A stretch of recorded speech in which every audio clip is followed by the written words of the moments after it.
Ebyokwerinda binywezeddwa ku poliisi e Mukono nga bagayibwa okuta Godfrey Wayengera yali Director w'ebyensimbi mu kitongole kya Compassion International nga batuusibwa n'oluvannyuma batwalibwe ku kkooti e Mukono.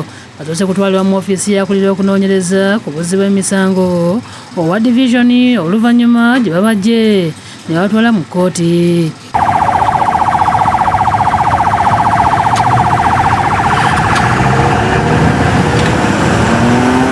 Batwaliddwa mu Kadukulu gye bagiddwa okusumbibwa mu Kaguli maaso g'omulamuzi Elizabeth Peace Lamuno. Abavunaanibwa bano kuliko Ashaft Musimo w'emyaka 4 amanyiddwa nga Obadia, Hadi Kasolo w'emyaka 3, Mike Senteza w'emyaka 4 amanyiddwa nga Mwaga, Sergeant Muhammad Mwesige w'emyaka 5 yeeyita Jet Li ng'ono yadduka mu jjera PDF, Kopolo Mugabe Boban ng'ono wa Military Police Kololo, Keya Delik, Dauda Changwe n'abalala batannakwatibwa. Kooti baddemu abooluganda lw'omugenzi akulembeddwa Miriam Wayengera ssaako ne muwala waabwe era ng'omukyalo ono olulabye kubagambibwa okutaba amaziga ne gamuyitamu nga ne bamuwooyawooya.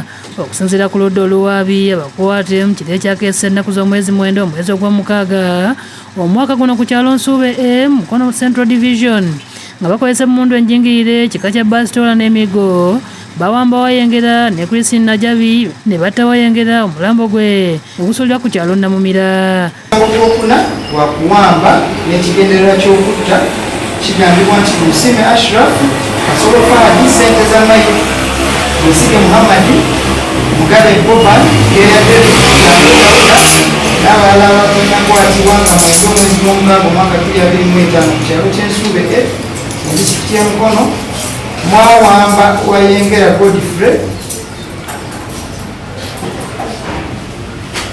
n'ekigendererwa nti nno mwali mwagala kumutta. Kigambibwa nti bano era babba ebintu bya Wayengera okwala essimu y'omugenzi ekika kya Samsung SMA 256E, kompyuta ekika kya laptop Dell Latitude ebalirirwamu obukadde 3 nga ye Najabi bamubbako essimu ekika kya Tecno Spark 10 ebalirirwamu emitwalo 8.